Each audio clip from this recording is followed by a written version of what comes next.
They whispered about him in the village. The man who lived alone in the ruined manor. The man who never aged. The man who couldn't die. Elena hadn't believed the stories until she saw him herself. The manor stood half swallowed by ivy, its windows black, its gates chained.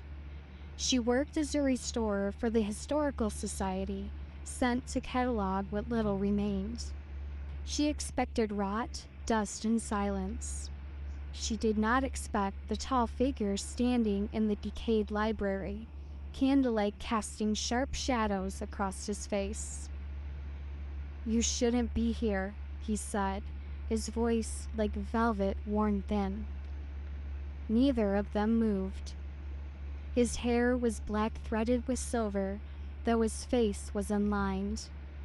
His eyes, gray and endless, studied her not with surprise, but with the exhaustion of a man who had seen too many intrusions. I'm Elena," she managed, her voice trembling. "I'm here to document the house." A humorless smile touched his lips. Another generation sends another lamb into the ruins, and still they don't believe the curse. His name was Adrian. He told her little at first, but each day she returned, and each day he was waiting. He warned her to stay away, yet never forced her out. Over tea in the dust-choked parlor, she learned fragments. He had lived in the manor for centuries. He had fought in wars she only read about in books. He had seen everyone he loved wither, die, and vanish, while he endured. "I was cursed," he said one night, his hands tracing the rim of his glass. "For arrogance, for greed. I begged for more years, and I was given eternity, not as a gift, but as a punishment." She laughed nervously. "That's just a legend." But then he held the candle to his chest. The flame licked his skin, and he did not flinch. When he pulled his shirt aside, there was no burn. Elena's heart pounded, and she believed him. And worse, she was drawn to him. It was madness, she knew, but the loneliness in his eyes carved at her chest. He wasn't monstrous. He was human, trapped in time's cruelty. She stayed longer each visit, listening, asking, laughing, until the manor's silence filled with life again. One stormy night, when thunder shook the rafters, she found him in the ruined chapel, staring at the broken stained glass. His composure cracked. "I want it to end," he whispered. "Every night I dream of rest, of closing my eyes and never opening them. But this curse denies me." She touched his hand. "You're not alone anymore."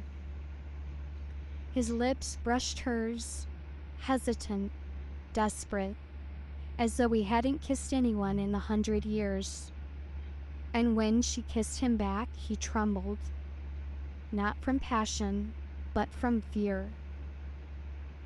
"Don't love me, Elena," he murmured against her mouth. "Everyone who does suffers." Weeks bled into months. Their bond deepened, fierce and undeniable. She no longer cared about the warnings. She loved him, and that was what doomed her. One evening, she fell ill, strangely and suddenly, her body weakened by something unseen. Adrian's horror was raw. "It's the curse," he said, clutching her. "It takes anyone who dares to love me. I cannot die, but it claims them in my place." She coughed through the fever, gripping his sleeve. Then let me go. Don't fight it. But he refused. I will find a way, he vowed, desperation cracking his voice. I've searched for centuries, but for you, I will tear the curse apart. Her vision blurred.